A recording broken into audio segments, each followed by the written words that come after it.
Selalu ada hikmah. Balik lagi dengan narasumber kita yang luar biasa, Teh sekaligus guru kita nih, Masya Allah. Dan tahu tidak, sebelum tadi kita mulai, Koko udah banyak ngobrol dengan beliau. Ternyata cara penanganan mental health di masyarakat, terutama bagi kasus-kasus yang mohon maaf ya, korban perkosaan, persodomian itu, na'udzubillah, kita masih salah. Akan kupas lebih banyak di sini biar kita semua yang nonton pada tersadar ya. Insya Teh, Allah. keresahannya gimana Teh yang tadi disampaikan, Masya Allah?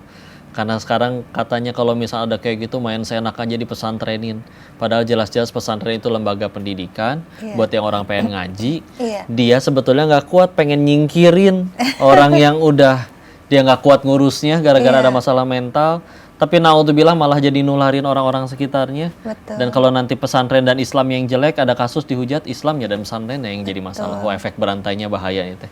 Coba Teh gimana pencerahannya Teh? Masya Allah, la haula wala quwata illa billah. Ya, jadi karena awal itu kemudian ternyata Allah menghendaki kami untuk belajar sesuatu yang lain. Itu 5 tahun yang lalu tuh kok. Awalnya, awalnya yang Peaceful Land ya? Yang Peaceful Land. Jadi sebelum itu belum ada Peaceful Land, aku kayak ya udahlah, ada anak muda 17 tahun lagi hamil, tapi dia dalam keadaan tidak sadarkan diri gitu ya, tidak sadar siapa dirinya dan ngamuk banget. Nemunya di mana tuh Teh? Di pinggir jalan sih ada yang laporin ke kita. Oke, terus? Karena ngerasa aku punya rumah singgah, dia jadi kayak nitip, boleh nggak kita nitip pasien? Tapi kan penanganan mental tuh kan nggak mudah ya. Iya, beda sama yang orang fisik, kanker betul. gitu. Kalau kanker kan udah tidak berdaya di tempat tidur ya. Kalau ini kan ngamuknya, tantrumnya, teriak-teriaknya.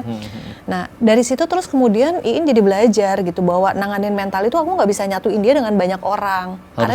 Harus dipisah. Pernah aku sempat ngontrak rumah untuk awal aku ngerintis mental tuh ngontrak rumah. Tapi ternyata di rumah juga mengganggu tetangga yang lain sampai akhirnya aku bilang sama Allah, ya Allah, kalau memang ditakdirkan aku pegang something yang lain tentang mental issue, kasih aku modal gitu. Untuk bisa menangani mereka secara lebih personal, lebih private gitu. Ya, jadi alhamdulillah akhirnya gara-gara kasus yang anak 17 tahun itu, kita jadi mulai belajar tentang mental dan seterusnya Allah terus satu-satu ngirimin pasien-pasien yang lain. Jadi kita bertahap belajar tentang banyak isu-isu mental dengan beragam triggernya gitu. Jadi kalau nyambung tadi Ko Denis tanya tentang bagaimana sekarang masyarakat banyak banget salah penanganan. Itu jadi salah satu kegelisahan aku yang terbesar gitu. Karena apa? Karena memang minimnya mungkin ya edukasi atau pemahaman masyarakat tentang mental issue. Jadi mereka itu kalau nganggap anak misalnya banyak sedih, mengurung diri, atau misalnya katakanlah udahlah dia jelas korban bullying ya, ternyata dia recovery-nya nggak bisa cepet gitu ya. Kemudian dihakimi pula katanya kurang iman, kurang sholat, kurang zikir, kurang taubat gitu. Sehingga katanya karena imannya kurang kuat kita masukin aja ke pesantren. Dalam kondisi anak sedang seperti itu, lagi down itu akan sangat nggak tepat. Lagi pengen diperhatiin banget, diperhatiin. Bahkan mungkin lagi hilang kepercayaannya kepada Allah, lagi terputus koneksinya. Itu nggak bisa langsung dihajar dengan ayat-ayat yang keras gitu. Bahkan kalau memang kerusakannya udah sedalam itu, terpaksa kita memang harus melibatkan tenaga medis seperti psikiater yang punya ilmunya. Jadi memang bertahap kan. Kalau misalnya mungkin levelnya masih bisa ditangani oleh psikolog, tapi banyak kasus memang udah harus ditangani oleh psikiater gitu. Nah, stigma-stigma bahwa orang dengan mental issue adalah orang yang kurang iman, gitu ya, orang yang kurang ibadah. Orang langsung ngecap biasanya. Ngejudge, judgment ini yang lagi berusaha kita pahamkan, nggak kayak gitu loh.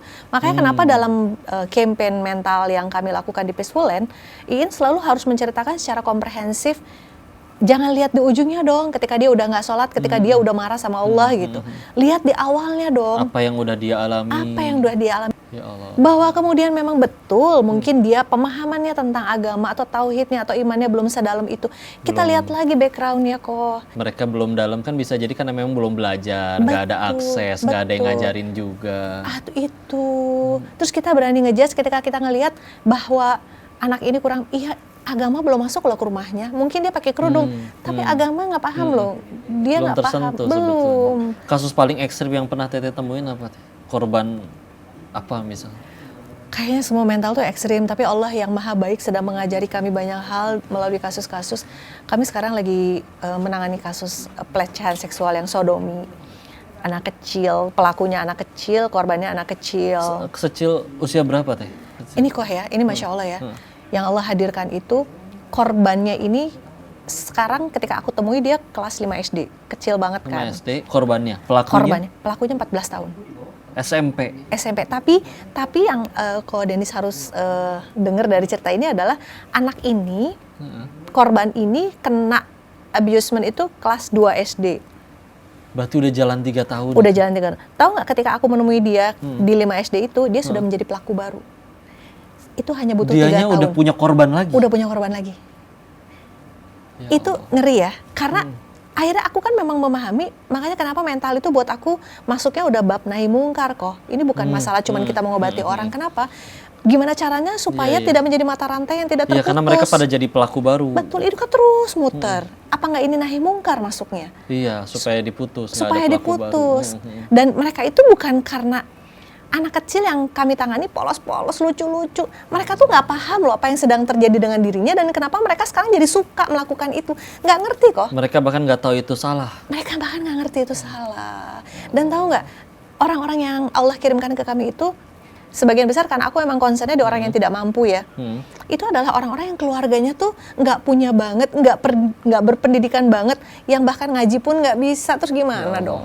Dan anak-anak seperti ini kan bisa ada di mana aja, bisa mengkontaminasi siapa aja, nauzubillah termasuk orang-orang yang kita kenal. Gitu. Kenapa makanya penting banget memahami tentang penanganan mental dan gimana supaya orang benar-benar mau juga terlibat dalam penanganan pengentasan mental issue ini. Ini dia, Masya Allah pemirsa tuh, ini nyadarin kita banget sih. Dan yang paling penting nggak boleh cuman kita nyalahin. Kan mereka tuh korban, main langsung dihakimi. Padahal pun yang mereka bisa jadi kayak gitu kan, orang tuanya gimana, harus semuanya sama-sama baik lah. Untuk itu kita jangan kemana-mana, tetap kita akan habis ini kita terima hikmah lagi dari beliau. Jangan kemana-mana, tetap di Sah, selalu ada hikmah. Nasib seorang anak itu ditentukan oleh keputusan orang tuanya. Terutama orang-orang yang dalam keadaan sudah voiceless, yang udah nggak bisa bersuara, mentally udah rusak, dia bisa sembuh atau bisa menjadi baik atau tidak kan tergantung keputusan orang tuanya.